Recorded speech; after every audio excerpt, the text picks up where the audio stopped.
Long before the age of dinosaurs, before continents were fully formed and oceans teemed with familiar fish, Earth was a place of endless experimentation.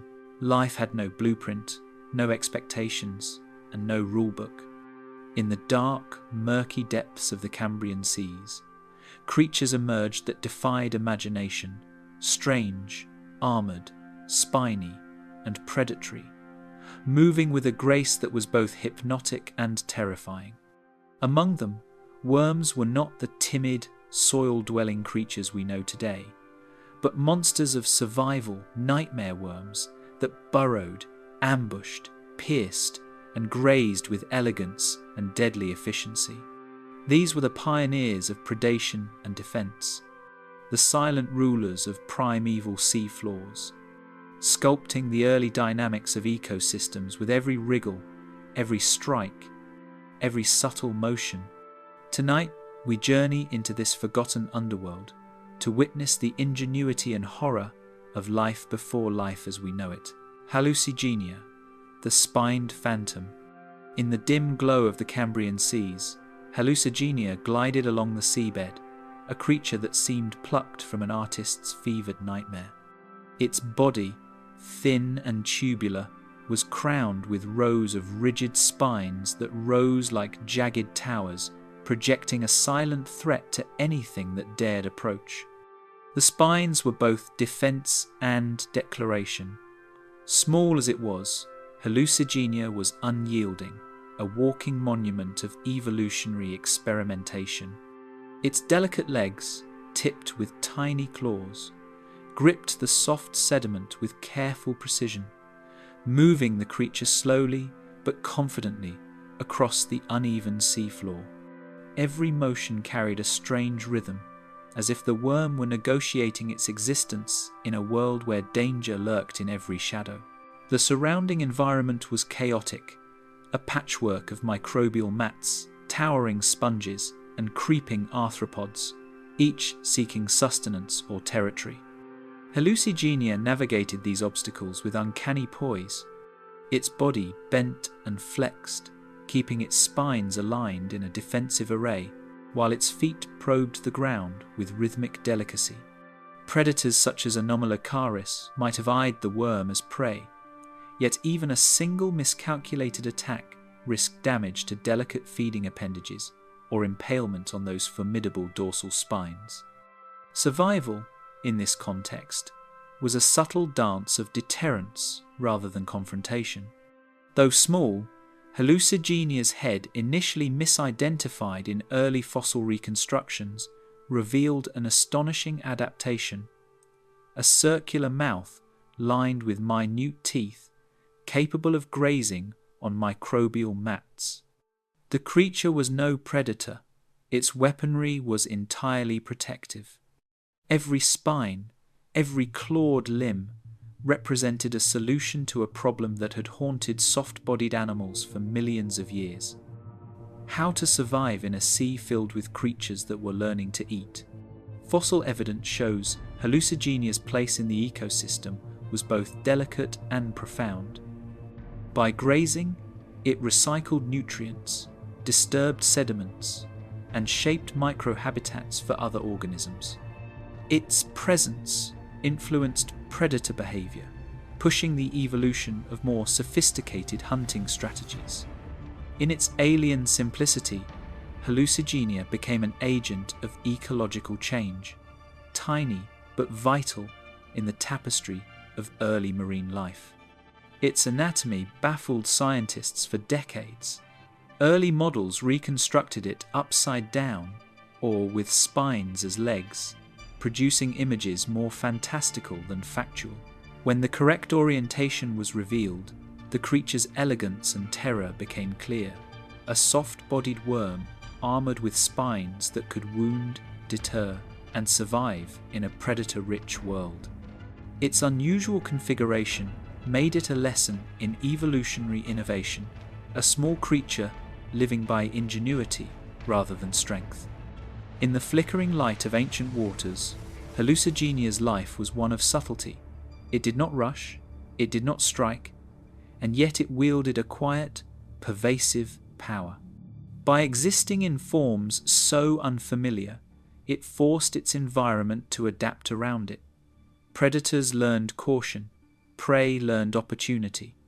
The Cambrian seas were a crucible of survival, and hallucigenia was one of its quiet champions. In death, hallucigenia left an imprint that would last hundreds of millions of years. Fossilized spines and impressions captured its form with extraordinary detail, allowing modern scientists to reconstruct not only its shape, but its ecological significance. Each fossil became a narrative of resilience, adaptation, and the strange elegance of life that flourished without precedent. Walking across the microbial sands, hallucigenia embodied a principle that would echo through time, that survival is not always about strength or speed, but about innovation and the subtle wielding of defenses. Even in a world dominated by larger, faster predators, this tiny worm stood as a testament to the power of evolutionary imagination, a spined phantom shaping the dynamics of life in the first complex ecosystems. Calinsium ciliosum, the armoured sentinel. The Cambrian oceans were a place of endless danger, where life experimented with shapes that would seem alien to modern eyes. Among these was Calinsium ciliosum, a worm-like creature armoured not just with spines, but with a series of specialised limbs that gave it both defence and adaptability. Unlike hallucigenia, whose protection relied solely on passive spikes, Calinsium combined mobility and offence. A segmented body, rows of clawed rear legs for anchoring, and delicate feathery front appendages that sifted through water for microscopic food. It was both sentinel and scavenger, a creature built for survival in a world where hesitation could mean instant death. Calinsium measured nearly 10 centimetres in length, relatively large by Cambrian standards. Its feathery front legs, fringed with tiny setae, filtered plankton and organic detritus, allowing it to feed without venturing into exposed areas. Behind, the claws gripped sponges, sediments, and other structures, securing its position while predators roamed the currents. This dual function of locomotion and anchoring was a marvel of natural design, balancing offense and defense in a small, armoured package. Its spiny armour rose in ridges along the dorsal surface, projecting an intimidating silhouette even at a distance. Predators attempting to strike would risk impalement, or at least a frustrating encounter that could cost precious energy or life. In the turbulent, predator-rich waters of the Cambrian, such adaptations were crucial. Calinsium's very design suggested a life of constant vigilance, a creature attuned to threats and poised to respond. The feathery front limbs were delicate yet precise. As Calinsium moved, they created subtle currents that drew organic particles toward its mouth. Each feeding session was a choreography, a dance of limbs and body, designed to maximize efficiency while minimizing exposure. Unlike hallucigenia, which relied on passive defense, Calinsium actively shaped its environment, manipulating sediment and water to feed safely. Calinsium's armoured design also influenced its mobility. Each clawed leg provided leverage, allowing it to climb sponges, anchor to protrusions, or even lift its body slightly to navigate uneven terrain. In the dynamic seafloor landscape, such versatility was an evolutionary advantage. Predators, from arthropods to early anomalocaridids, would find it difficult to grasp a worm that could both anchor itself and lift just enough to escape. The creature's segmented body hinted at the evolutionary experiments that would later define annelids. Each segment contained nerve bundles, muscles, and supportive structures allowing coordinated movement.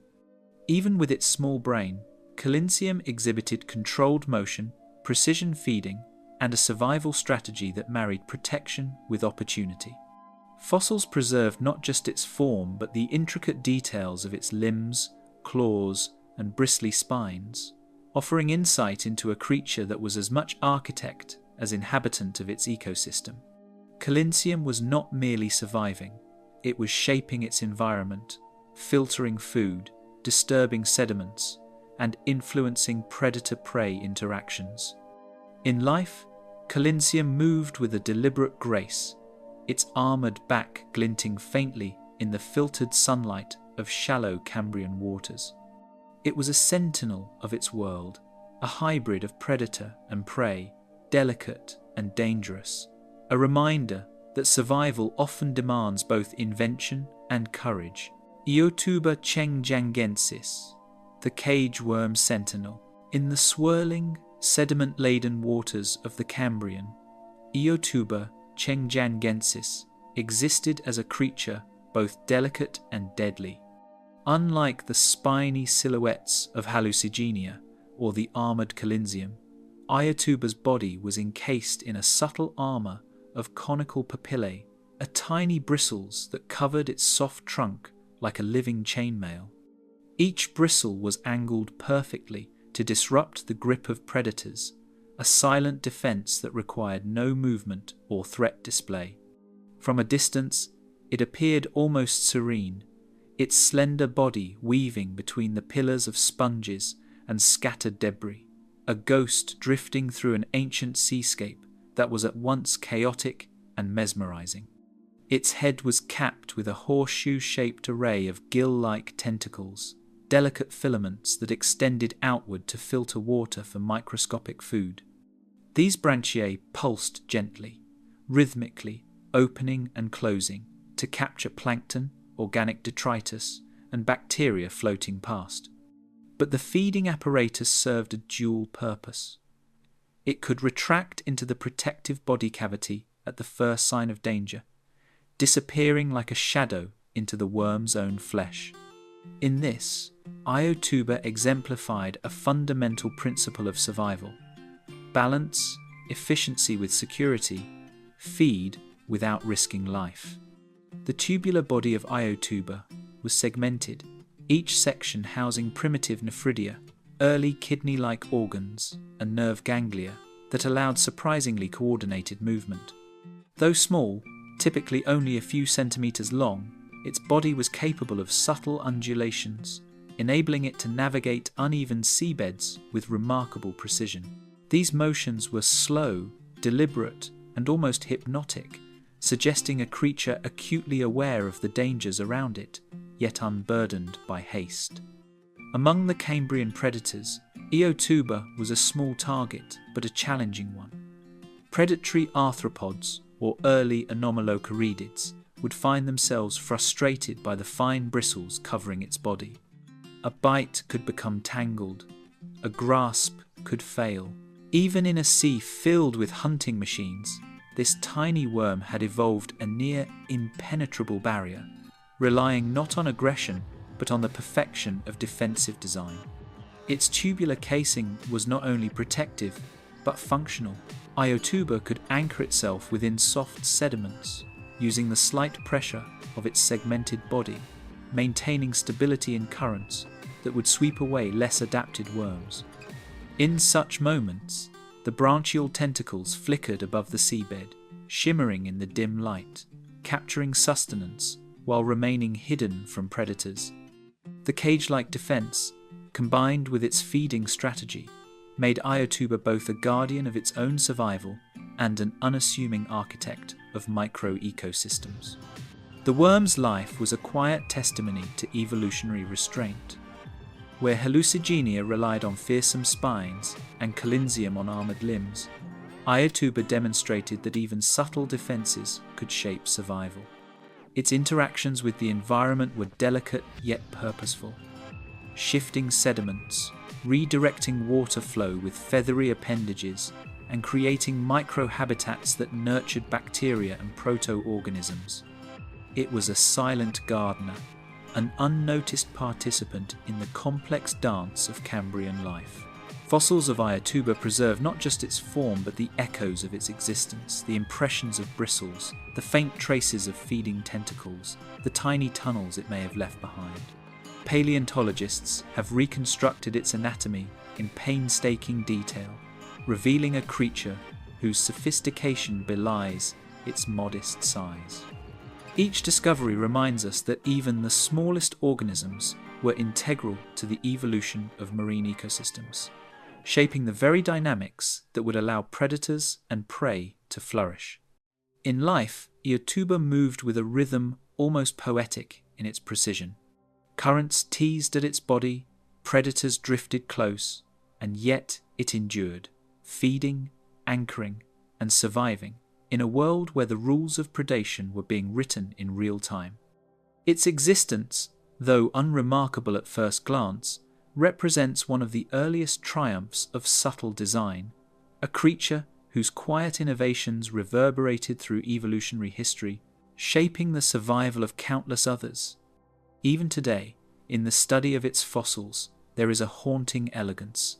Eotuba chengjiangensis stands as a symbol of restraint, ingenuity, and the power of subtlety in a universe that often rewards boldness and ferocity. It is a reminder that in the world of nightmare worms, not all terror was visible. Some thrived through ingenuity, patience, and the silent strength of quiet defense. Selkirkia tsering, the hidden tube predator, beneath the Cambrian seas, where currents whispered through sponges and sediments drifted in slow, ghostly eddies, Selkirkia tsering waited. Encased within its self-fashioned tube, it was almost invisible, a predator lurking in plain sight. Its body, long and flexible, was perfectly adapted to ambush, and its head was equipped with a mouth lined with spines and hooks, capable of seizing unsuspecting prey in a single strike. Selkirkia was a master of patience, a nightmare hidden beneath the sea floor, whose lethality lay not in speed, but in the cunning application of evolutionary design. The tube itself was both shelter and trap. Built from sediment and organic secretions, it anchored Selkirkia in place while masking its presence. Currents passed over it without disturbance, predators passed by without notice, and the worm remained motionless, a phantom of waiting death. When a smaller worm or larva drifted near, Selkirkia extended its retractable spiny appendages, a mechanism both subtle and devastating.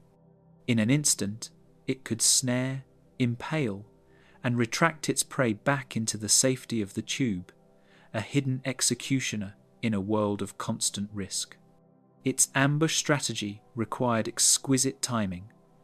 Too slow, and the prey would escape. Too fast, and the worm risked damaging its delicate feeding spines. Evolution had tuned Selkirkia with incredible precision. The coordination of its muscles, the flexibility of its segmented body, and the alignment of its spiny jaws created a predator perfectly adapted to a world where survival depended on the ability to exploit fleeting opportunities. The Cambrian seafloor was full of competitors, yet Selkirkia carved out a niche few could contest. While larger predators roamed freely, preying on soft-bodied worms or other small animals, Selkirkia could wait indefinitely within its tube, expending minimal energy, avoiding detection and consuming what drifted near.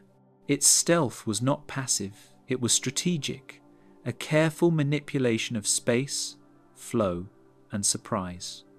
Observing Selkirkia in its environment would be like watching a ghost in motion. Its body, normally coiled and hidden, unfurled with incredible precision. Tentacle-like extensions flared, spines radiated outward, and prey was captured almost before the current carried it fully into the trap. Once seized, the worm retracted, the tube closing around it like a living fortress. To a predator or rival, Selkirkia was invisible until it struck. To its prey, it was a nightmare already enacted. The worm's morphology told a story of evolutionary arms races. Each spine, each clawed hook, was honed to balance the requirements of predation and self-defense. Its tubular habitat protected it from the environmental hazards of shifting sands and errant currents, while its specialized mouthparts allowed it to feed with unparalleled efficiency. Even the smallest misalignment could prove fatal. Yet, Selkirkia thrived, demonstrating that survival was a delicate combination of design, timing, and patience. Fossil records reveal the subtle intricacies of its anatomy. The segmentation, the spiny projections, and even the microscopic structures on its mouthparts indicate a creature that had perfected ambush long before other predators learned pursuit. It is a window into a time when predation was experimental and evolution tested designs both brutal and ingenious in the hidden corners of the world. Selkirkia's presence reshaped its ecosystem. By capturing and consuming small invertebrates, it influenced prey population dynamics, forced competitors to adapt, and demonstrated that even in a world dominated by larger, more visible predators, tiny hunters could hold profound ecological power. It was a testament to the truth that size and visibility were not prerequisites for impact. Cunning, strategy, and adaptation mattered just as much. As currents swirled and particles drifted past its tube, Selkirkia remained the epitome of silent menace. It was a predator that thrived on the unseen, a nightmare worm whose lethality was defined by patience, precision, and evolutionary ingenuity. In the shadowed depths of the Cambrian seas, life had devised a hunter whose terror was invisible until it was already too late, a living lesson in the hidden dangers of prehistoric oceans. Otoia prolifica, the telescoping predator. Among the Cambrian seafloor's swirling sediments, Otoia prolifica emerged as a predator whose lethal elegance was unmatched among its size class. Its body, flexible and elongated, measured just a few centimeters, yet concealed one of the most efficient hunting adaptations of the era: a telescoping, spiny proboscis capable of shooting out with uncanny speed to snare unsuspecting prey. Otoia was not a brute. It relied on precision, patience, and the ability to strike with instantaneous accuracy, turning its small stature into a tool of deadly efficiency. To witness it in action is to see the seamless integration of anatomy and behavior honed over millions of years of evolutionary pressure. Otoia's proboscis was lined with rows of tiny, hook-like spines that functioned like a trapdoor closing around prey. When extended, it could reach several times the length of its body, capturing worms, larvae, and small crustaceans with near-perfect precision. Once prey was ensnared, Otoia retracted its proboscis with an elegant, fluid motion, drawing the victim into a simple, circular mouth where digestion began. It was an instrument of survival, so well engineered that even slight miscalculations could mean starvation. Yet Otoia's evolutionary design minimized errors, ensuring maximum efficiency in the unpredictable currents of the Cambrian seas. The worm's elongated, segmented body provided both stability and flexibility, allowing it to anchor itself in sediment while extending its proboscis above. Tiny hooks along its ventral side gripped particles and detritus, securing its position as it waited for the telltale vibrations of prey nearby. Otoia was a study in patient predation, a predator whose lethality depended not on force but on timing, a concept many larger predators had yet to master in this experimental epoch of life. In the wider ecosystem, Otoia interacted with an array of competitors and potential threats. Larger anomalocaridids may have dominated open waters, but they often bypassed the seafloor's hidden microhabitats where Otoia thrived. Here, smaller prey abounded, and the worm's specialized feeding apparatus gave it access to resources that might otherwise go untapped. By exploiting niches invisible to its larger contemporaries, Otoya demonstrated that evolutionary success often required ingenuity over sheer power.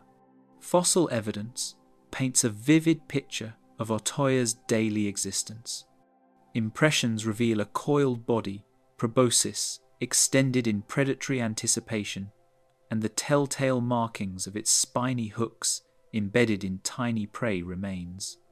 Such fossils allow scientists to reconstruct its hunting techniques with remarkable clarity, confirming that the worm's design was a precise balance of offense and defense, perfectly suited to a world in which survival required both patience and adaptability. The worm's behavior was dictated by environmental cues, subtle shifts in current, the vibrations of nearby organisms, and chemical signals in the water. Otoya responded to these cues with instantaneous action, striking with a speed that belied its soft body. It was a predator of microseconds and millimeters, proving that even in a world of giant, seemingly unstoppable predators, small creatures could exert enormous influence through precision and timing. Beyond predation, Otoya played a subtle role in the Cambrian ecosystem. By disturbing sediments while anchoring and striking, it redistributed microbial mats and smaller organisms, creating opportunities for other scavengers and grazers. Its presence influenced prey behavior, predator strategies, and the dynamics of nutrient flow, emphasizing that even a worm a few centimeters long could shape entire microhabitats.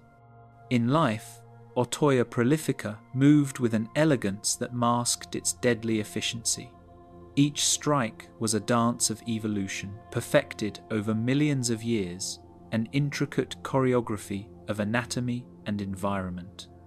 It was a nightmare worm whose terror was quiet, unseen until the moment it struck, leaving a permanent mark on the balance of prehistoric seas. The fossilized remains of Otoya speak to the sophistication of its design. Its telescoping proboscis, spiny hooks, and segmented body preserve not just anatomy, but a story of survival, innovation, and evolutionary mastery. Otoya reminds us that in the Cambrian, life experimented boldly, blending delicacy with lethality in forms that still challenge our understanding of what a worm could be. Ancalagon, the burrowing horror. In the Cambrian seabed's shifting sediments, Ancalagon carved its dominion quietly, yet with unmistakable menace. Unlike surface grazers, this worm had perfected the art of the subterranean ambush. Its elongated body, armoured with subtle ridges and bristles, allowed it to burrow swiftly beneath soft sands, leaving barely a trace of its passage. To the casual observer, the seabed appeared undisturbed, but beneath the surface, Ancalagon moved like a hidden nightmare, a predator, both patient and precise. Its world was a labyrinth of tunnels and sediment traps, a hidden empire where the worm ruled without contest. The head of Ancalagon was a marvel of evolutionary engineering. Circular, with retractable jaws lined with serrated teeth, it could snap prey into submission in milliseconds. Burrowed beneath layers of sediment, it could detect vibrations and chemical signals, sensing the approach of unwary worms or small arthropods. Once detected, Ancalagon would propel itself upward in a sudden burst, jaws open and lethal, capturing anything within reach before retreating back into the safety of its tunnels. Ambush was its domain, patience its weapon, and invisibility its shield. Its burrowing behaviour shaped the very seafloor it inhabited. Tunnels collapsed and reformed, shifting microbial mats, redistributing detritus, and creating microhabitats for countless smaller creatures. Though its predation was deadly, Ancalagon also nurtured life in a subtle way, fostering new niches and expanding the complexity of the ecosystem. Each movement had consequence.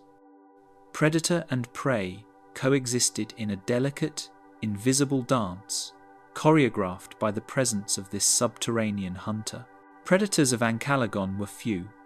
Larger anomalocaridids rarely disturbed the substrate, and many arthropods lacked the ability to detect the worm within its hidden tunnels. Survival for Ancalagon required neither speed nor strength, but precise coordination of sensory perception and mechanical action.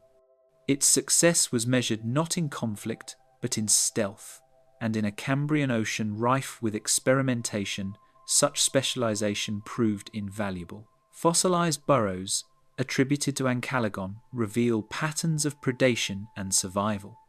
Researchers studying these traces have uncovered evidence of repeated ambush sites, indicating not random wandering, but strategic use of territory.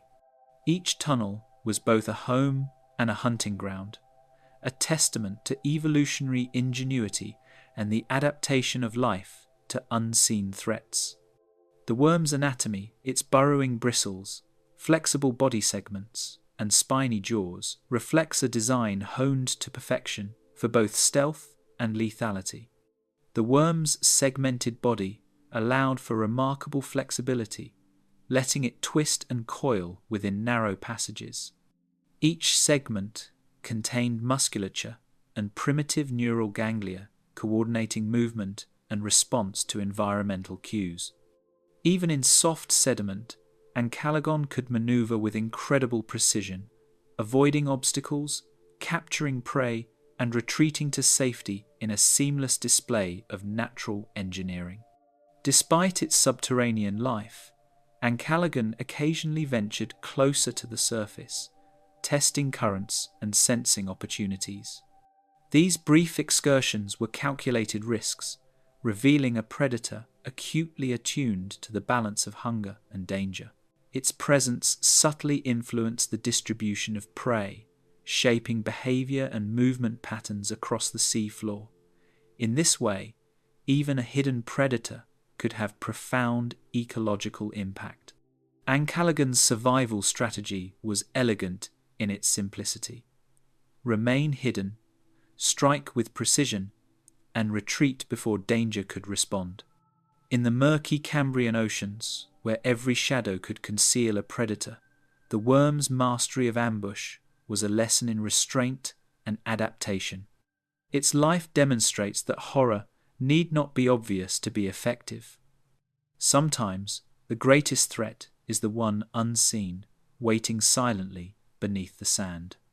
The fossil record preserves both Ancalagon and the tunnels it left behind, offering a glimpse into a creature that thrived through patience, stealth, and evolutionary refinement. Each trace fossil, each bristle impression, tells a story of a nightmare worm perfectly adapted to a world of danger, a hidden predator whose mastery of its environment ensured its survival and shaped the seafloor around it. Eopreapulites, Sphinx, the spiny ambusher.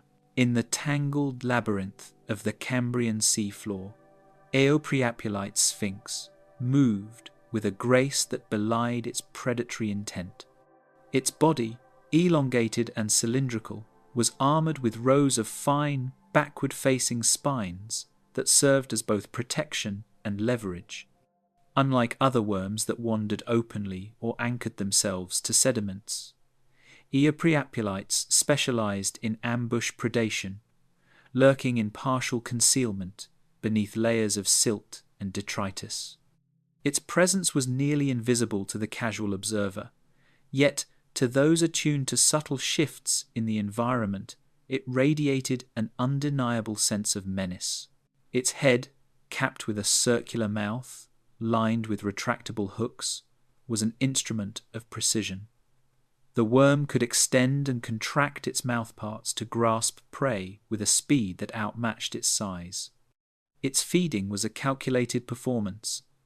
Undetectable shifts in the surrounding currents, slight vibrations along the seafloor, and chemical traces all guided the worm's timing. One misjudgment meant starvation, but Eopreapulites had evolved a sensory system refined over millennia, allowing it to strike only when success was assured. The spines along its body were not merely defensive, they also provided structural support for burrowing and anchoring. By bracing itself with these spines against surrounding sediment, the worm could extend its head far beyond its body length to snatch prey without risking exposure. This dual function of protection and utility reflects the adaptive sophistication of Cambrian worms, a creature that both defends and empowers itself through the clever design of its anatomy. The worm's behavior had a profound impact on micro-ecosystems. Its burrowing and ambush strategy disturbed microbial mats and redistributed small particles, opening up space for other organisms to thrive. In effect, Prehistoric was both predator and environmental engineer, shaping the very habitat it inhabited while ensuring its own survival. Its existence demonstrates the interconnectedness of early life. One organism's adaptations could ripple through the ecosystem in subtle yet significant ways. Fossils of Prehistoric capture not only its physical form, but the faint traces of its ambush behavior. Impressions of coiled bodies, extended hooks, and disturbed sediments provide insights into the worm's life strategy. Paleontologists studying these fossils have been able to reconstruct its hunting methods with remarkable fidelity, revealing a creature whose lethality depended on patience, precision, and the perfection of its sensory and muscular systems. Prehistoric's segmented body allowed for remarkable flexibility, enabling it to coil, twist, and maneuver within its burrows. Each segment contained the musculature and neural connections necessary for coordinated movement, a design that made the worm both efficient and responsive. In the dim, particle-filled waters of the Cambrian, this precision translated into survival, the ability to strike quickly and retract without exposing itself to predators. Its life was a delicate balance between concealment and aggression. For hours, it could remain motionless, almost invisible against the sediment, waiting for the approach of an unsuspecting worm or arthropod larva. Then, with a sudden burst of controlled movement, it would extend its head, snare prey with spiny hooks, and retract back into safety. This combination of patience and explosive action made it one of the most efficient hunters of its size. Prehistoric's sphinx embodies the principle that evolutionary success need not be defined by size or brute strength. Its adaptations were subtle yet devastating, a perfect synthesis of stealth, precision, and anatomical ingenuity. In the fossil record, it stands as a testament to the diversity and creativity of Cambrian life, a nightmare worm whose quiet mastery of ambush shaped the dynamics of the early oceans. Its existence, we glimpse the complexity of early predator-prey interactions. Prehistoric demonstrates that even a small worm could command influence over its environment, dictate the behavior of prey species, and contribute to the shaping of ecosystems. Its life is a story of survival, refinement, and the terrifying elegance of evolution's experiments in predation. Phacovermis unanicus, the anchor worm phantom. Beneath the dimly lit waters of the Cambrian, Phacovermis unanicus clung silently to the sediment, a creature designed for both concealment and sudden predation. Its body was long and slender, armoured with minute spines and covered with fine sensory hairs that detected even the faintest disturbance in the water. Unlike open wanderers, Phacovermis anchored itself partially within the sediment, resembling a mere protrusion or shadow until its specialised feeding appendages extended. Its life was a testament to the art of subtlety, a nightmare hidden in plain sight, imperceptible until the precise moment of attack. The worm's feeding apparatus was both delicate and terrifying. Phacovermis possessed a retractable, tube-like mouth lined with microscopic hooks capable of grasping and drawing in unsuspecting prey. When extended, these appendages shimmered with an almost ethereal quality, their motion synchronized with the currents and vibrations that signaled potential food. One twitch of a bristle, one slight movement in the surrounding sediment could trigger an instantaneous strike, a feat that combined both anatomical precision and evolutionary timing. Fascivermis's anchoring strategy was a marvel of survival. By burrowing the majority of its body beneath the sediment, it created a near-invisible silhouette, leaving only the tip of its feeding tube exposed. Currents swept over it without disruption, predators passed over it with ignorance, and prey approached unaware of the lurking horror. Its body acted as both fortress and spring, providing the worm the perfect platform for sudden, lethal ambush. The creature's interactions with its environment went beyond predation. As it anchored and shifted its position, Fascivermis stirred sediments, redistributed organic detritus, and created microhabitats for microorganisms. These subtle modifications of the benthic landscape demonstrate how even a small worm could act as an ecological engineer, influencing the distribution and behavior of countless organisms around it. Its life was a quiet testament to the interconnectedness of early marine ecosystems. Fossils preserve its elongated form and the faint impressions of its burrowing behavior. Paleontologists have been able to reconstruct the worm's likely posture, feeding habits, and even the mechanics of its retractable mouth. These reconstructions reveal a creature designed for patience and precision, where survival depended on the ability to remain hidden while exploiting fleeting opportunities to feed. Its sensory hairs were fine-tuned to detect vibrations and chemical changes in the water, granting it a level of environmental awareness remarkable for its size. Even slight movements from nearby prey would trigger a response, allowing Fascivermis to extend its feeding tube with perfect timing. This sensory sophistication enabled it to occupy ecological niches that would have been inaccessible to less adapted predators. Fascivermis's segmented body also allowed subtle movements within its burrow, giving it flexibility to adjust its position without revealing itself. This adaptability made it exceptionally difficult to extract or dislodge, even for larger predators that might have sought it out. Evolution had crafted a creature that could hide, strike, and retreat with precision, a design that maximized survival in an unpredictable and predator-rich environment. In the life of Fascivermis unanicus, we see the terrifying elegance of subtlety. Its terror was not announced by size or aggression, but by patience, perfect timing, and an intimate understanding of its environment.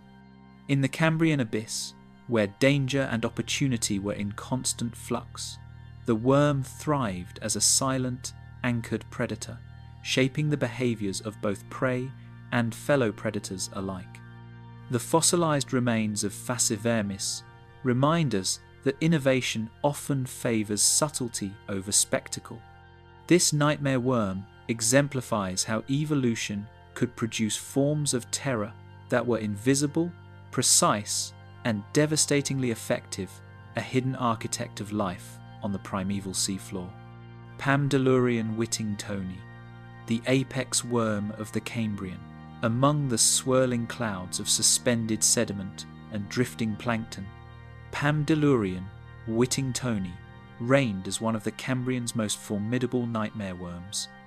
Unlike the smaller, ambush-focused species, Pamdelurian combined size, agility, and predatory skill in a way that made it a true apex predator of its microcosmic world.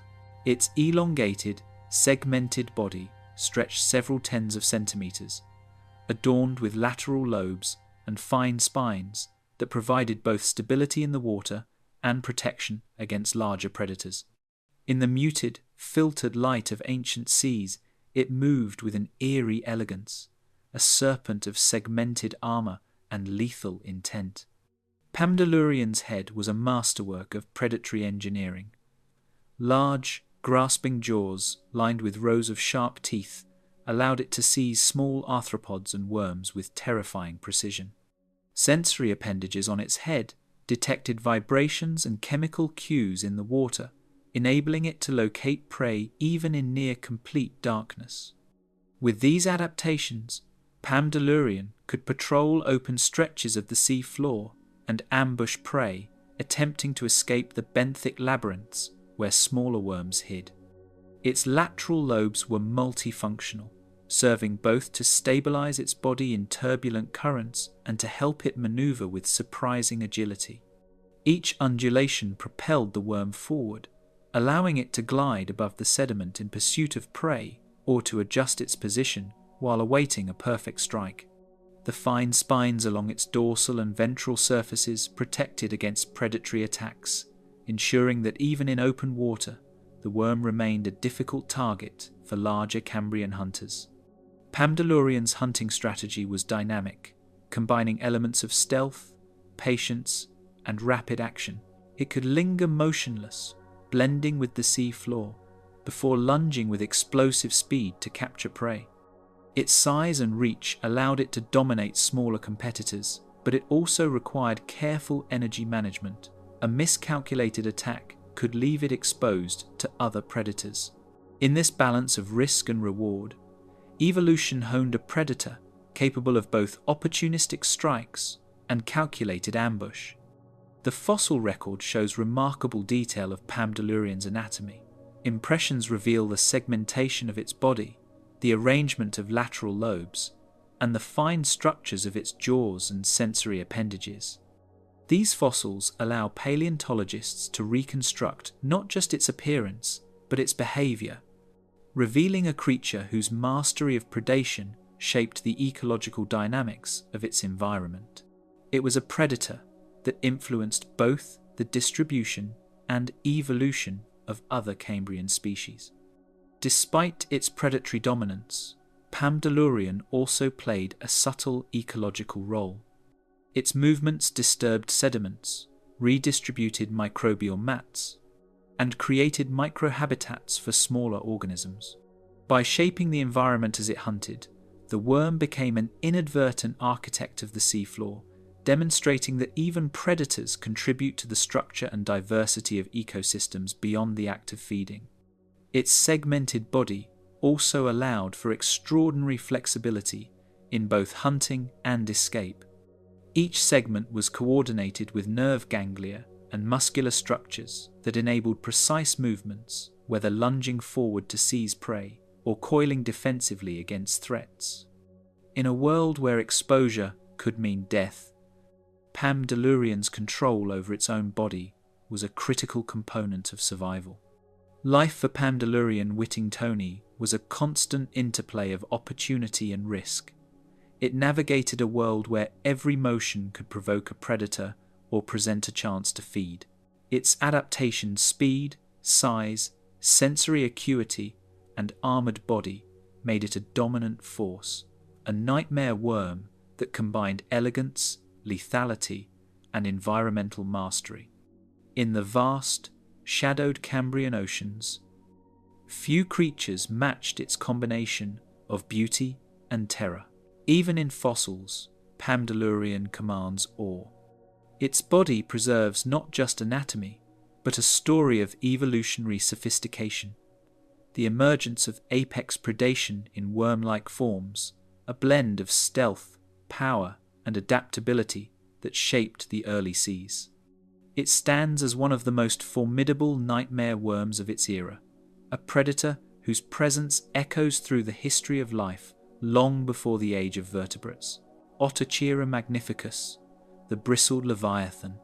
In the shadowy expanse of the Cambrian seafloor, Otochera magnificus moved like a ghostly leviathan, a nightmare worm whose very presence reshaped the environment around it.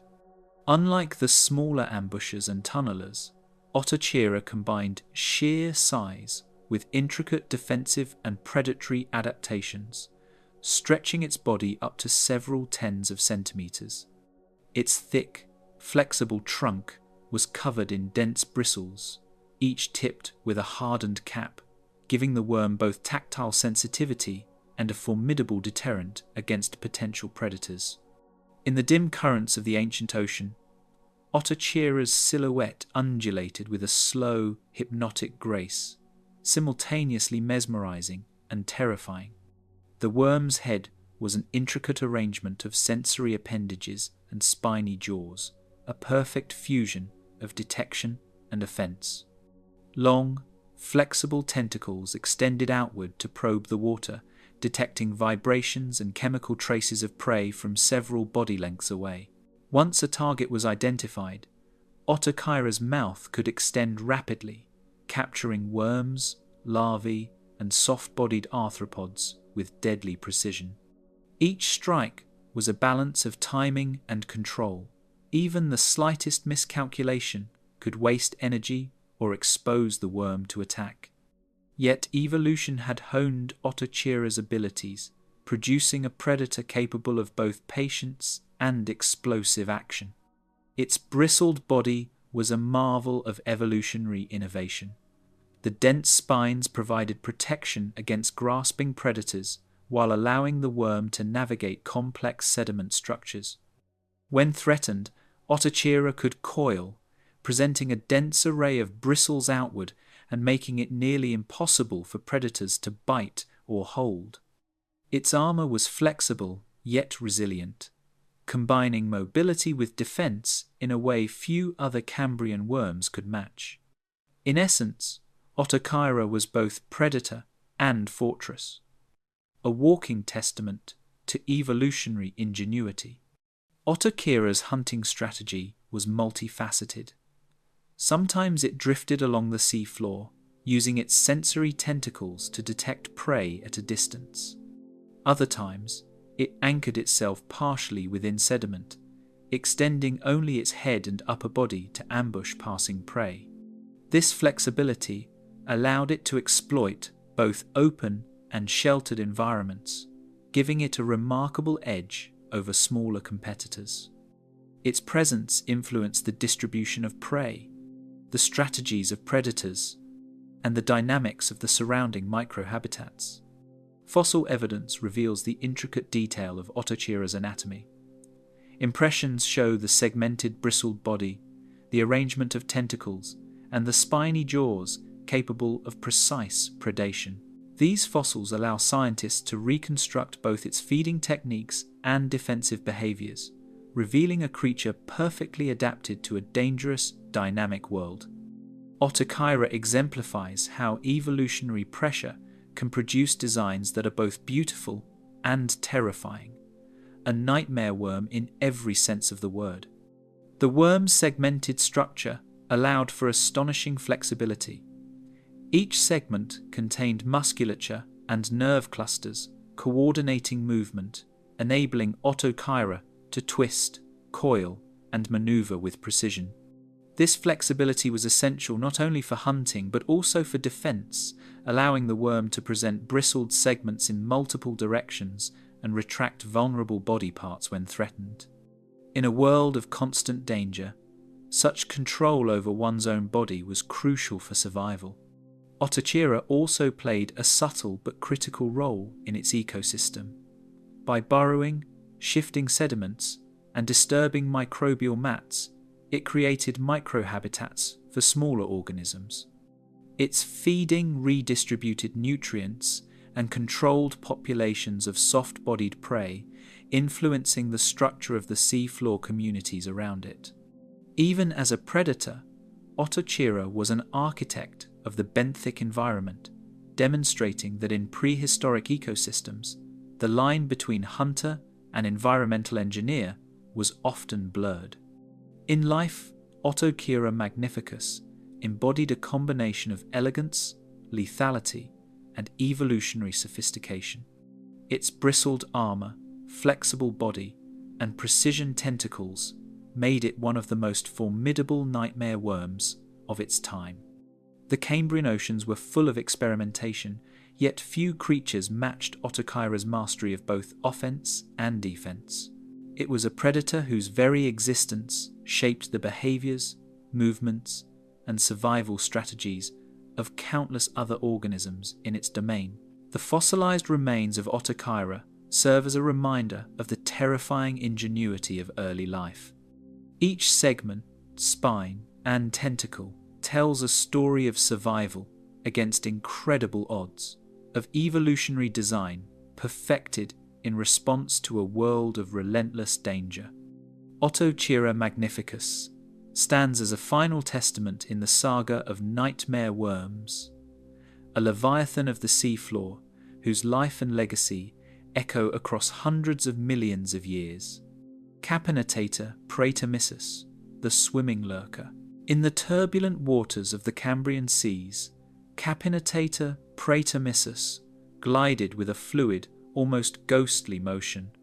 Unlike its benthic cousins, this worm had adapted to life suspended in the water column, using paddle-like lateral extensions to propel itself silently through the currents. Its body, long and segmented, undulated rhythmically, each movement perfectly synchronized with the surrounding flow. To the casual observer, it appeared harmless, drifting among plankton, yet beneath this serene facade lurked a predator honed for speed and precision, a nightmare in miniature form. Its mouth was a marvel of evolutionary engineering, a circular structure lined with rows of tiny, razor-sharp hooks capable of piercing soft-bodied prey almost instantaneously. Planktonic larvae, tiny worms, and minuscule arthropods were snared in milliseconds, drawn into the worm's digestive tract with terrifying efficiency. Capinatator's hunting relied on subtle vibrations in the water, chemical traces released by prey, and the smallest disruptions in flow. One twitch, one errant pulse could determine life or death. Yet the worm executed its attacks with a consistency that evolution had refined over millions of years. The lateral extensions along its body were not solely for locomotion, they also acted as stabilizers, allowing the worm to hover motionless in turbulent currents or pivot with incredible speed. This combination of propulsion and stability transformed Capinatator into a formidable mid-water predator, capable of intercepting prey in 3 dimensions.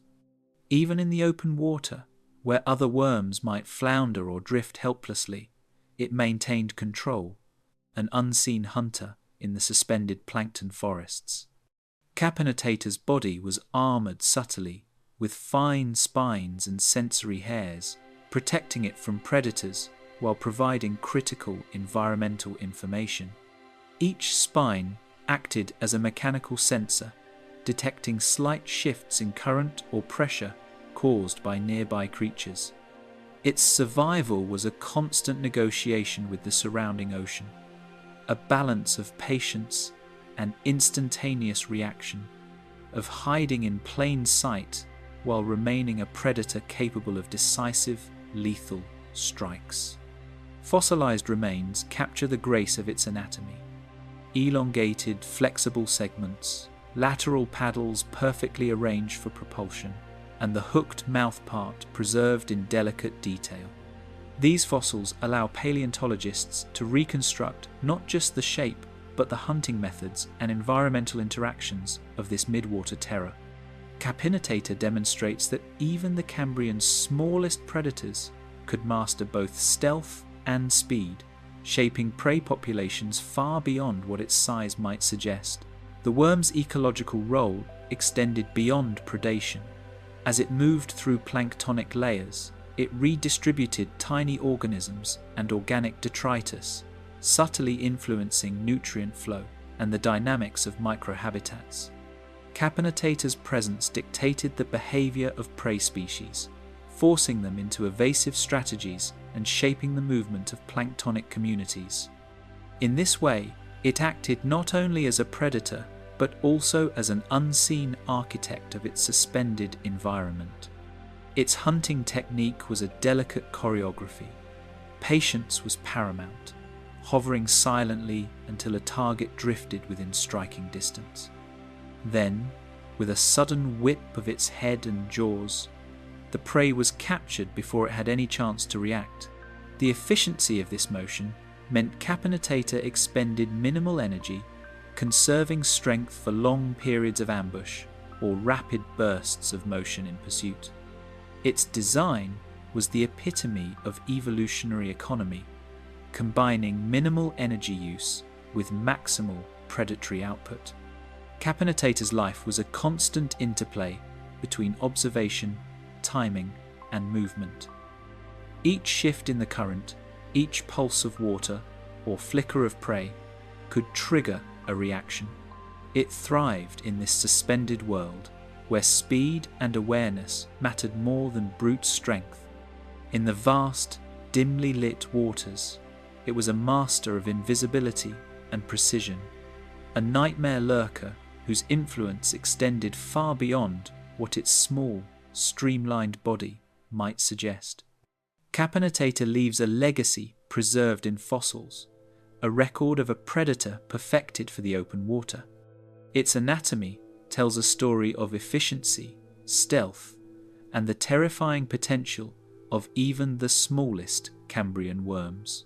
This swimming lurker reminds us that in the oceans of deep time, the line between predator and prey, between life and death, was measured in microseconds and millimeters, and that even the tiniest nightmare could shape the fate of many. Parapronoe minuta, the sediment vampire. Buried within the soft, shifting layers of Cambrian mud, Parapronoe minuta thrived as a silent, almost invisible predator.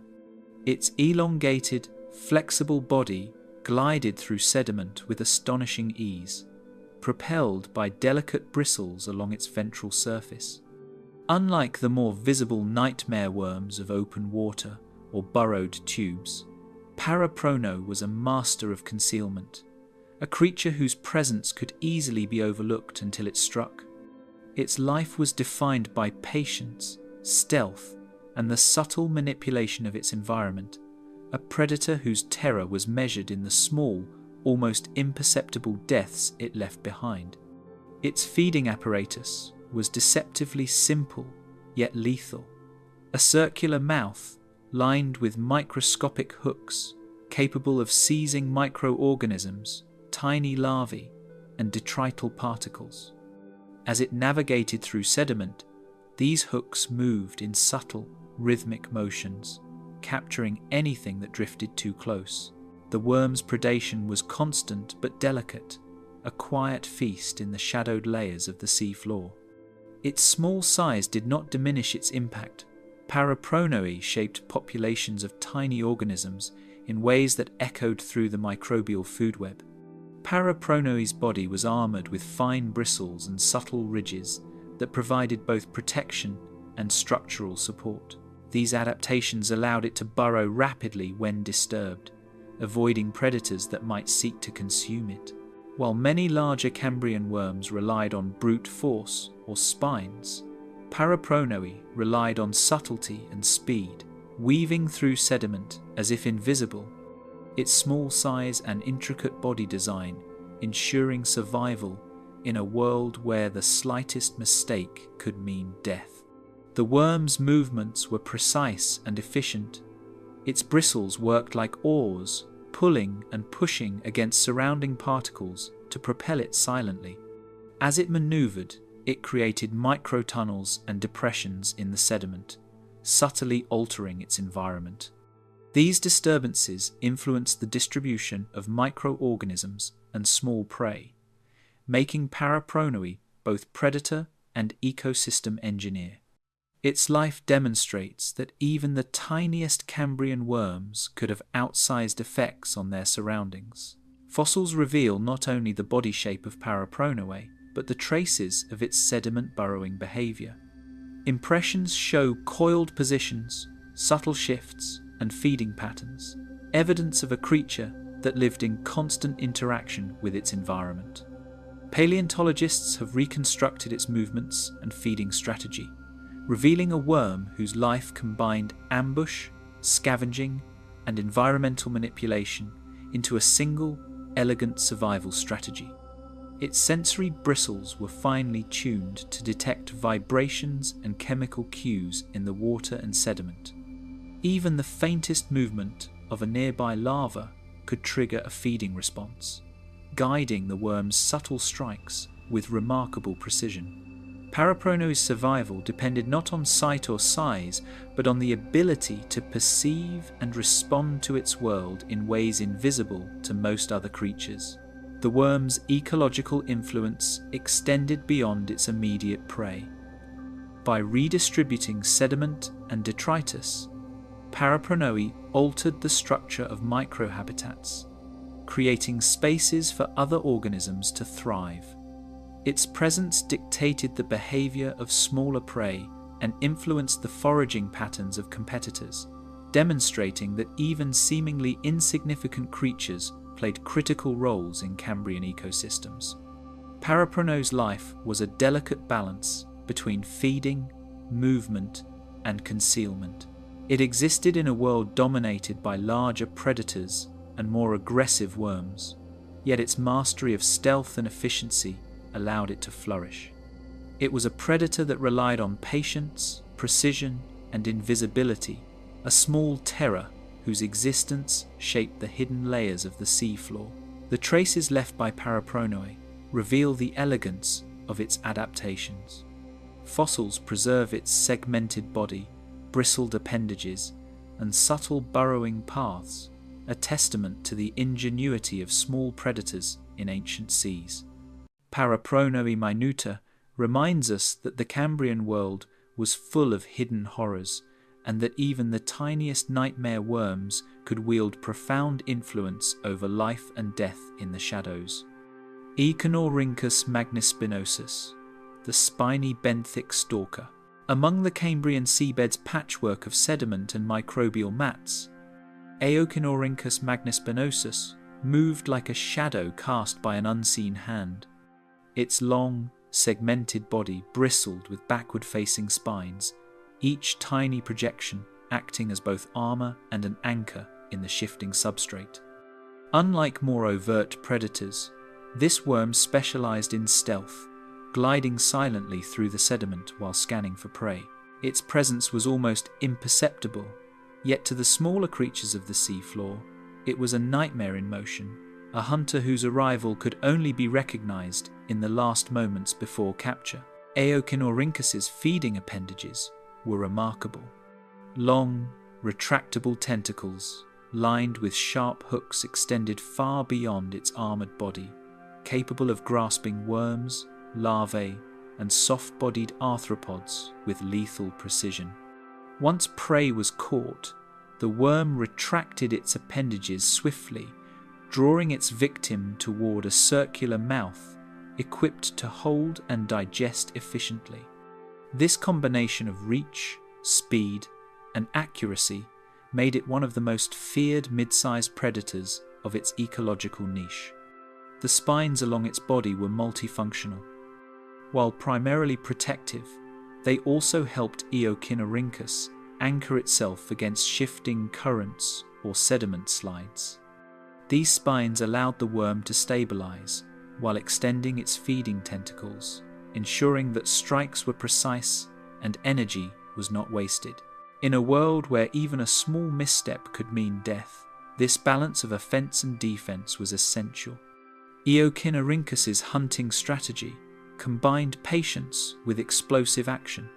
It could remain still for hours, nearly invisible among sediment particles, waiting for prey to wander within reach. Then, in a sudden, almost imperceptible motion, it extended its tentacles and ensnared its target. Fossilized burrow impressions suggest repeated ambush positions, indicating that this worm had preferred hunting sites, carefully chosen for maximum efficiency and minimal exposure. Its segmented body allowed extraordinary flexibility. Each segment contained musculature and primitive neural ganglia coordinating movement, allowing the worm to twist, coil, and reposition itself with precision. This flexibility was critical for both predation and defense, letting Eoconorhynchus react to threats or reposition for a more advantageous strike. Evolution had crafted a creature that could manipulate its environment with uncanny skill. Fossils reveal subtle details of its anatomy, spine placement, tentacle articulation, and coiled resting postures. These records provide insight not just into how Eoconorhynchus hunted, but how it shaped its surroundings. By burrowing and moving through sediment, it redistributed microbial mats and detritus, creating microhabitats that other small organisms would exploit. Even its predatory behavior had indirect consequences on the ecosystem. Its sensory abilities were finely tuned. Tiny hairs along its tentacles and body detected vibrations, current changes, and chemical cues. This enabled Eoconorhynchus to sense prey approaching from multiple directions, even in low visibility conditions. In an environment filled with both predators and competitors, such perception was a vital evolutionary advantage, allowing it to strike quickly while remaining concealed. Eoconorhynchus's influence on the Cambrian sea floor extended beyond predation.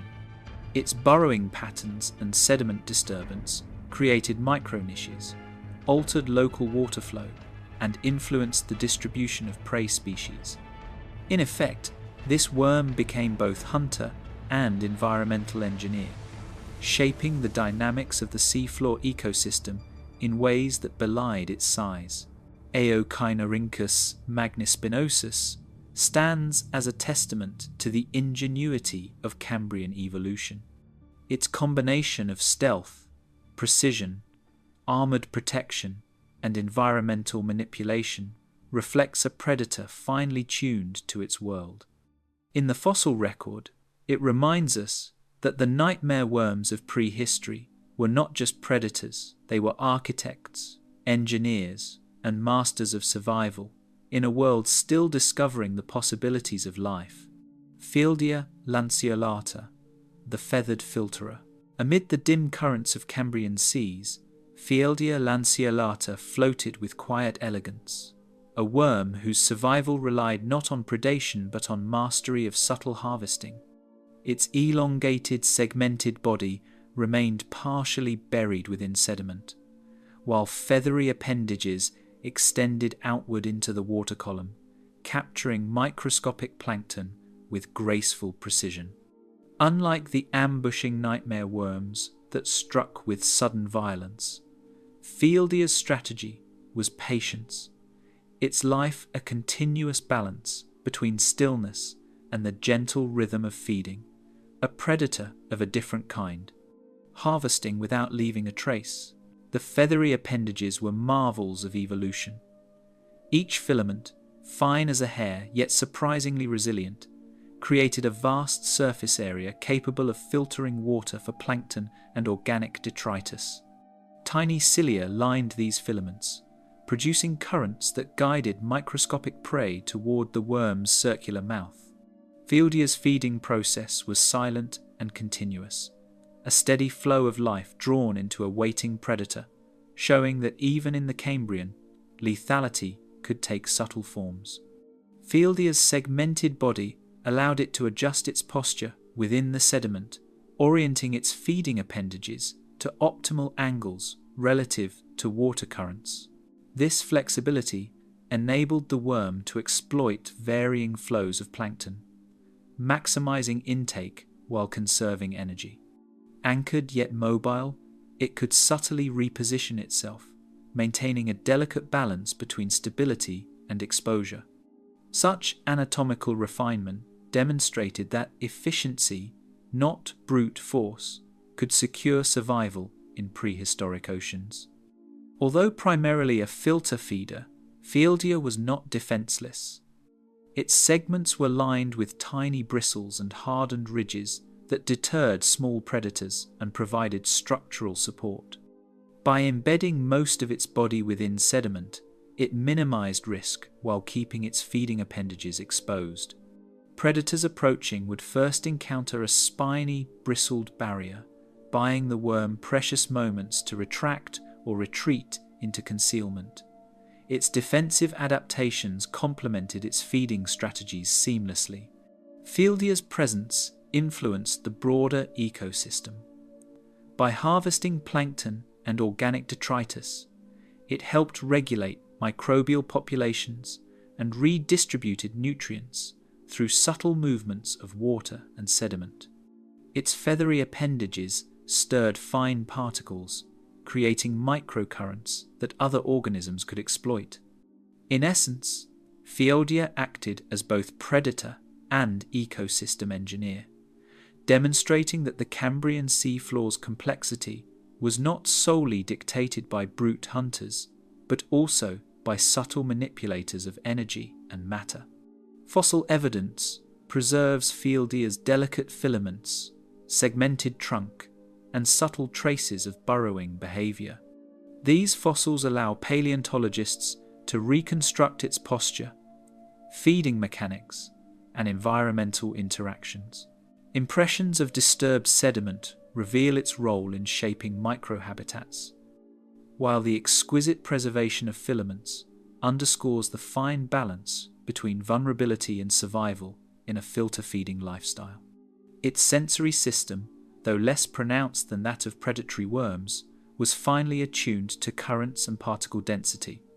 Tiny hairs along its appendages detected flow changes, allowing Fieldia to adjust its feeding posture in response to shifts in plankton abundance or environmental conditions.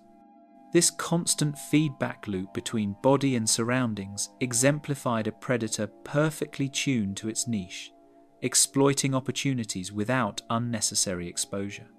Fieldia's life was one of quiet mastery. Unlike the dramatic strikes of ambush predators, its predation was continuous, gentle, and subtle, yet no less effective. It demonstrated that the Cambrian seas were a tapestry of strategies where survival could hinge on elegance, patience, and the ability to manipulate one's environment in ways that left lasting ecological impact. The fossilized remains of Fieldia lanceolata remind us that the nightmare worms of the Cambrian were not all terrifying in form. Some, like Fieldia, were subtle architects of ecosystems, harvesting life silently, yet profoundly shaping the balance of predator and prey. Its delicate, feathered elegance stands as a testament to evolutionary ingenuity, showing that survival can take many forms even in the shadows of a world dominated by deadly hunters. Mautiantiania spiralis, the twisting terror beneath the shadowed currents of the Cambrian sea floor. Mautiantiania spiralis thrived as a predator of both subtlety and cunning. Its long, flexible body twisted through sediment with a fluid motion, a living coil that could extend or retract at will. Covered in small bristles and subtle ridges, it anchored itself with ease, remaining virtually invisible to prey and predators alike. Mautiantiania's life was a study in ambush and control, a nightmare worm that transformed the seafloor into a labyrinth of opportunity and danger, where a single misstep by an unwary larva or small arthropod could be fatal. Its feeding strategy relied on the worm's signature spiraling appendages. Long, retractable hooks extended outward, probing the surrounding sediment for vibrations and chemical traces. Once a target was detected, the appendages could coil around it with terrifying speed, drawing it toward the worm's circular mouth for rapid consumption. This twisting motion allowed Mautiantiania to reach prey in multiple directions simultaneously, making it a highly efficient hunter despite its modest size. The worm's body structure facilitated remarkable flexibility. Each segment contained muscles and neural ganglia that coordinated the twisting, coiling, and retracting motions, critical for both predation and defense. By manipulating its body like a living spring, Mautiantiania could strike quickly while maintaining a low profile. Fossil evidence reveals coiled resting positions that hint at the worm's ambush tactics, showing that even millions of years ago, precision and patience defined predation as much as strength or speed. Maotianshania's spines and bristles were multifunctional. Not only did they provide protection from predators, but they also helped the worm anchor itself while extending its feeding appendages. This dual purpose allowed it to stabilize during hunting, maintain a hidden posture, and react quickly to disturbances in the sediment. In the Cambrian seafloor's chaotic environment, such adaptations were vital for survival. The worm's hunting had far-reaching ecological consequences. By redistributing sediment and disturbing microbial mats, it created microhabitats for smaller organisms, influencing patterns of population and growth. Its ambush strategy forced prey species to alter their own behaviors, shifting movements and activity cycles to avoid detection. In this way, Maotianshania was both predator and environmental influencer, shaping the ecology of its domain beyond its immediate predatory acts. Fossils preserve not only Maotianshania's anatomy, but the faint impressions of its hunting patterns. Coiled body impressions, extended hook traces, and disturbed sediment reveal a creature that combines stealth, precision, and environmental manipulation into a single survival strategy. Paleontologists studying these fossils have pieced together a predator capable of calculating both risk and reward, a small nightmare in a vast, dangerous world. Its sensory adaptations were finely tuned. Hair-like bristles along its body and appendages detected subtle vibrations in the water and sediment, signaling the approach of prey or potential threats. This acute perception allowed Maotianshania to react almost instantaneously, extending its hooks at the precise moment and retracting before danger could respond. In the Cambrian, where milliseconds determined life and death, such sensitivity was invaluable. Maotianshania's life was a constant interplay of patience, stealth, and explosive motion. It waited, coiled, and hidden until conditions were perfect, then struck with a precision honed by evolutionary refinement. Its survival depended on timing as much as physical capability, a testament to the sophistication of Cambrian predatory strategies. Maotianshania spiralis stands as a testament to the terrifying creativity of evolution.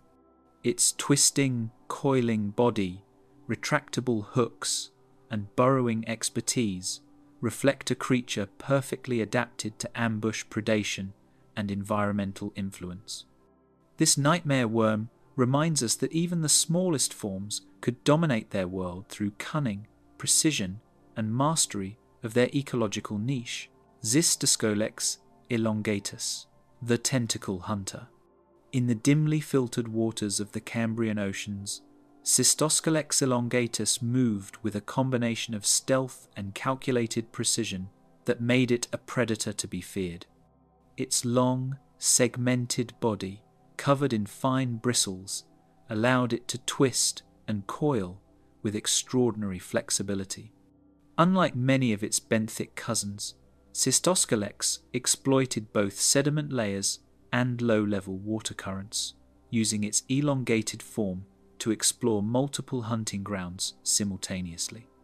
Each segment worked in perfect harmony, enabling the worm to adjust posture, extend feeding appendages, and respond to environmental changes in an instant, a living instrument of evolutionary design.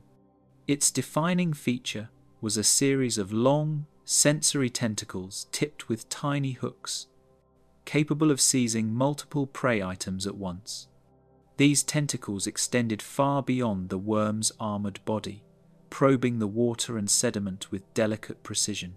Once a target was detected, whether a drifting larva or a smaller worm attempting to escape the tentacles would lash out, coiling around the victim and drawing it toward the circular mouth for rapid consumption.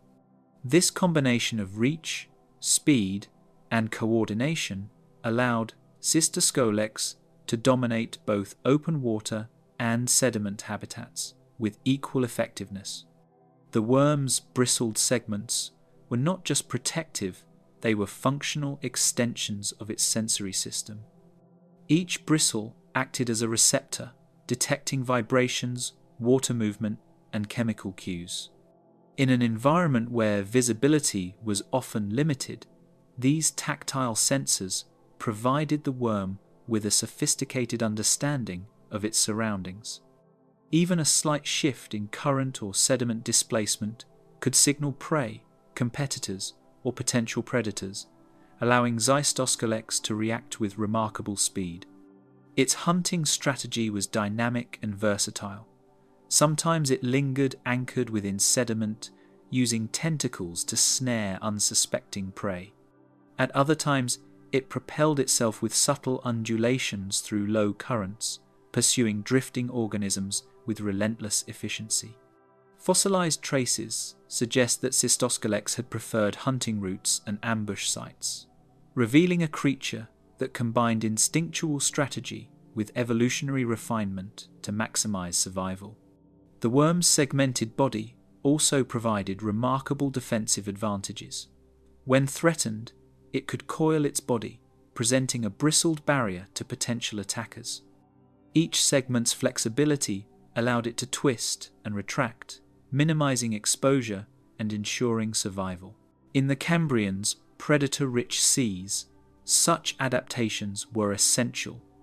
Even a slight delay in response could mean death. Evolution had equipped Cystoscolex with both offensive and defensive mastery. Its impact on the surrounding ecosystem extended beyond predation. By moving through sediment and stirring microbial mats, it created microhabitats for smaller organisms. Its tentacles redistributed detritus, influencing nutrient flow and the behavior of planktonic and benthic species alike. Cystoscolex demonstrates that a single predator could simultaneously shape prey populations, competitor behavior, and environmental structure through its life activities. Fossil evidence preserves the elegance of its anatomy. Long, segmented body, sensory tentacles, and subtle bristle arrangements that hint at movement and predatory strategies.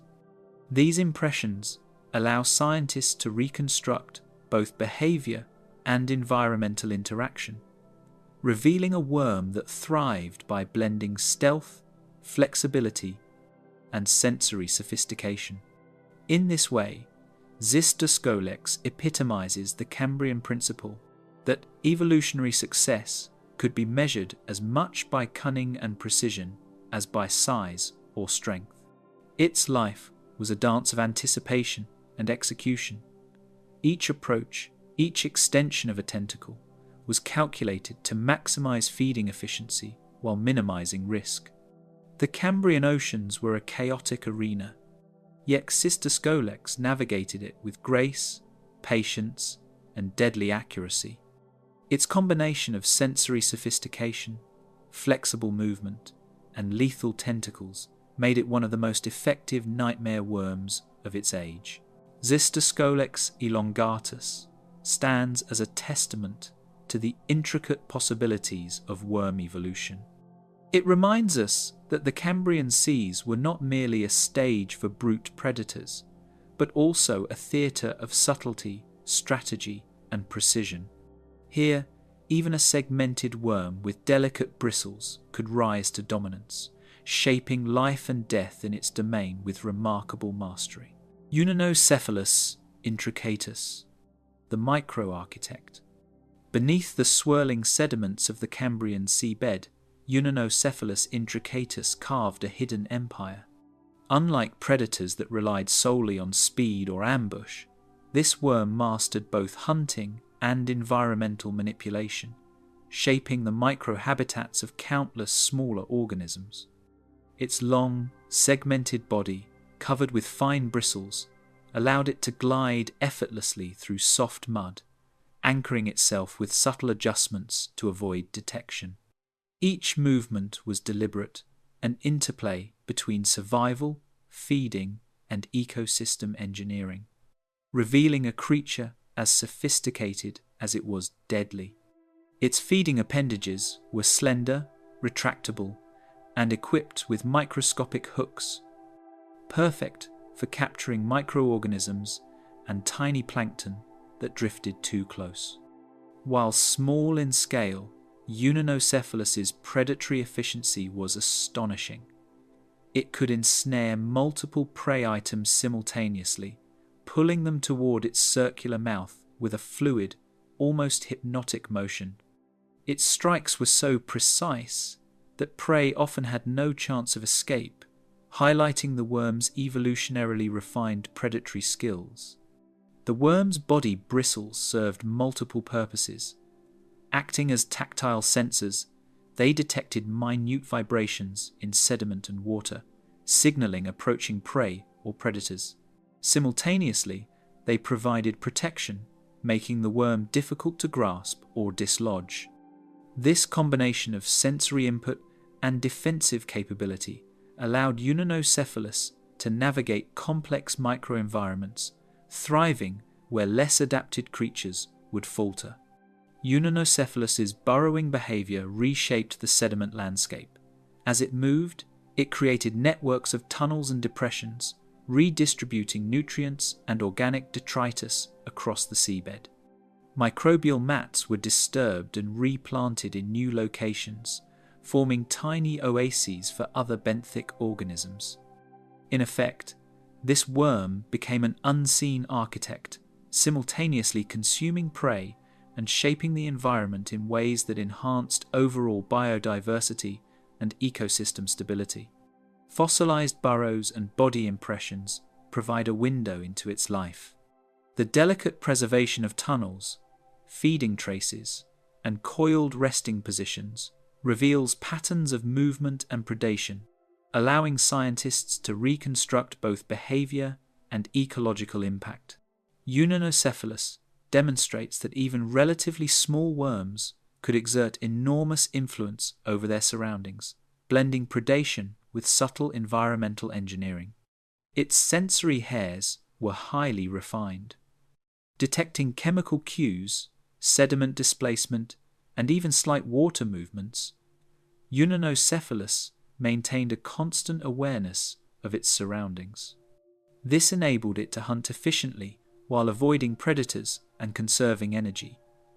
Evolution had sculpted a creature capable of simultaneously perceiving, acting, and modifying its environment with precision.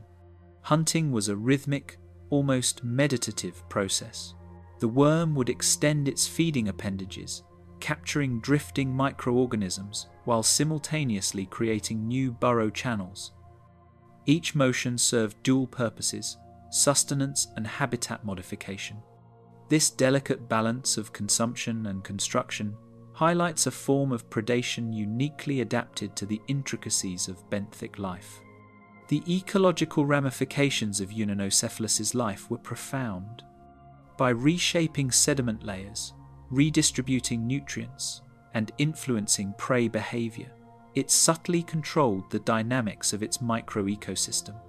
It exemplifies the Cambrian principle that survival depended not only on predatory ability, but also on the capacity to manipulate and optimize the surrounding environment. Uninocephalus intricatus stands as a testament to the ingenuity of prehistoric worms. Its body, bristles, and burrow networks tell the story of a predator that shaped life and death around it, creating hidden architectures in the sediment. In the Cambrian seafloor, this micro-architect was both a predator and a sculptor, a silent engineer whose influence extended far beyond its immediate hunting grounds. Omnidrillus ferox, the multi-strategy predator. In the swirling waters and shifting sediments of the Cambrian seafloor, Omnidrillus ferox carved a reputation as one of the most versatile nightmare worms of its era. Its elongated, segmented body bristled with fine spines, each segment capable of independent movement, allowing the worm to twist, coil, and anchor itself with remarkable precision. Unlike single-strategy predators, Omnidrillus thrived by employing multiple hunting techniques, alternating between ambush, active pursuit, and opportunistic scavenging, making it a terror both feared and respected by its contemporaries. The worm's primary hunting tools were its numerous feeding appendages. Each appendage extended outward like a whip tipped with microscopic hooks, capable of capturing multiple prey items at once. This multi-pronged approach allowed Omnidrillus to dominate both sediment-rich benthic zones and low-level water currents. While many Cambrian worms specialized narrowly, Omnidrillus excelled across multiple ecological niches, demonstrating evolutionary versatility that few predators could match. Its bristled body was a blend of protection and sensory mastery. Tiny sensory hairs detected vibrations, shifts in current, and chemical traces of prey or predators, allowing the worm to react with split-second timing. Meanwhile, the spines deterred would-be attackers, providing a combination of stealth, offense, and defense that made Omnidrillus a nearly invincible presence in its domain. Each segment's flexibility enhanced both predatory precision and survival, making the worm a living embodiment of evolutionary efficiency. Omnidrillus's hunting strategies were diverse and adaptive. It could lie in wait within sediment tunnels, coiled and hidden, striking with rapid precision when prey approached. Alternatively, it could propel itself through water currents, tentacles sweeping for drifting larvae and microorganisms. Fossil evidence reveals repeated burrowing patterns and extended feeding postures, demonstrating a predator that balanced risk and reward in a complex and dynamic environment. Beyond predation, Omnidrillus shaped the surrounding ecosystem. Its movements redistributed sediments, stirred microbial mats, and altered microcurrents in subtle but significant ways. Smaller organisms were forced to adjust their behavior and distribution, creating cascading effects that rippled through the benthic food web. Omnidrillus exemplifies how a predator could simultaneously dominate prey and engineer its environment, influencing life far beyond its immediate reach. Fossilized impressions capture the elegance of its multi-strategy behavior. Coiled resting positions, extended feeding appendages, and bristled segments are preserved in exquisite detail, allowing paleontologists to reconstruct the worm's life with remarkable clarity. These fossils reveal a creature capable of dynamic decision-making, a predator that was as tactically sophisticated as it was physically formidable. Its sensory network was finely attuned to both prey and predators.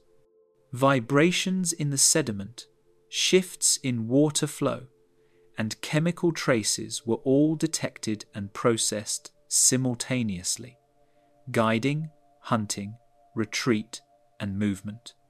This constant environmental awareness allowed Omnidrillus to exploit opportunities while avoiding danger, balancing its multiple strategies seamlessly. Life for Omnidrillus ferox was a constant interplay of stealth, speed, and environmental adaptation. Each hunting tactic required precision and timing, yet the worm's evolutionary design allowed it to shift effortlessly between strategies. It exemplified the Cambrian ideal of versatility, thriving in multiple ecological zones and asserting dominance wherever it roamed. Omnidrillus ferox stands as a testament to the ingenuity of evolutionary experimentation. Its combination of sensory sophistication, multi-strategy predation, and environmental engineering demonstrates that nightmare worms were not just simple hunters, they were adaptable, intelligent, and highly influential architects of the Cambrian seas. Scolechophex horridus, the bristled assassin, along the dimly lit sea floor of the Cambrian seas, Sculpting horridus prowled with silent menace. Its long, bristled body allowed it to anchor securely in shifting sediments while extending its sensory and feeding appendages outward, probing for unsuspecting prey. Unlike more passive worms, Sculpting combined ambush tactics with rapid strikes, earning a fearsome reputation as a bristled assassin of its microhabitat. Each movement was calculated, each extension of its appendages precise, making it a master of both patience and sudden violence in an ecosystem teeming with danger. The worm's feeding structures were a terrifying display of evolutionary design. Long, retractable appendages tipped with tiny hooks could seize multiple small organisms at once. Once prey was caught, Sculpting's circular mouth ensured a swift, efficient consumption, leaving little opportunity for escape. Its ability to coordinate multiple appendages simultaneously allowed it to dominate its immediate environment, a predator small in size but enormous in ecological impact. Bristles along the body served multiple functions. They acted as tactile sensors, detecting subtle vibrations in the sediment and water, allowing the worm to perceive prey or threats before they were physically close. These bristles also functioned as defensive armor, deterring predators and preventing entanglement. By combining offense, defense, and sensory perception, Sculpting exemplified the sophisticated adaptations nightmare worms had evolved to survive in the Cambrian seafloor. Its hunting tactics were versatile. Sculpting could lie partially buried in sediment, extending only its sensory appendages while remaining concealed, or actively explore the substrate, sweeping its tentacles through microbial mats for drifting prey. Fossil evidence suggests that it had preferred ambush zones, repeatedly returning to areas where prey abundance was highest. This behavior shows a level of environmental awareness and adaptive strategy that highlights the intelligence encoded in its evolutionary design. The worm's segmented, flexible body allowed it to coil and twist when threatened. By presenting bristled segments outward, it created a formidable barrier against would-be predators. Its musculature permitted precise, rapid retraction of vulnerable sections, making attacks on it hazardous and inefficient. In the predator-rich Cambrian environment, these adaptations were vital for survival, allowing Sculpting to continue its predatory dominance despite the constant threat of larger hunters. Sculpting's influence extended beyond direct predation. By moving through sediment, disturbing microbial mats, and redistributing detritus, it altered the microhabitats for smaller organisms. Prey species had to constantly adapt their behavior, shifting activity periods and burrowing deeper to avoid capture. In this way, Sculpting shaped both the behavior and distribution of numerous organisms within its ecosystem, demonstrating that predation and environmental engineering were often inseparable. Fossilized remains reveal not only body structure, but also impressions of burrows and feeding patterns. The coiled and extended positions preserved in sedimentary layers offer clues to its hunting methods, showing a predator capable of precision, patience, and explosive action. Each fossil trace adds to our understanding of how Sculpting navigated and dominated its benthic world. Its sensory network, though subtle, was exceptionally refined. Hairs along its bristled body detected minute shifts in water pressure and sediment vibrations, allowing the worm to anticipate prey movements or threats before contact. This early warning system enabled precise strikes, minimizing energy expenditure and maximizing feeding efficiency, a hallmark of nightmare worms' evolutionary mastery. Sculpting horridus leaves behind a legacy of lethal elegance. Its fossils and burrow traces remind us that Cambrian seas were ruled not only by size, but by precision, adaptability, and sensory sophistication. As a bristled assassin, Sculpting exemplifies the terrifying ingenuity of prehistoric worms, shaping life, death, and the very sediments of its world with unmatched efficiency. Anomaloculex titanica, the apex worm leviathan. In the twilight currents of the Cambrian oceans, Anomaloculex titanica reigned as a true leviathan among nightmare worms. Its massive, elongated body stretched far beyond that of most contemporaries, segmented and armoured. Each section bristled with fine sensory hairs and protective spines. Unlike smaller predators, Anomaloculex combined sheer size, strength, and extraordinary sensory perception, enabling it to dominate both benthic and pelagic realms. Every motion was a demonstration of power and precision, a predator perfectly evolved to rule the ancient seas. Its feeding apparatus was a terrifying combination of reach and coordination. Tentacle-like appendages extended far beyond the main body, tipped with sharp hooks capable of seizing multiple prey simultaneously. These appendages moved independently, guided by a sophisticated nervous system that allowed precise, coordinated strikes. From small worms and larvae to soft-bodied arthropods, nothing within reach escaped its grasp. Its method of predation was not just effective, it was overwhelming, a perfect storm of evolutionary refinement. Anomaloculex's body segmentation contributed both to defense and mobility.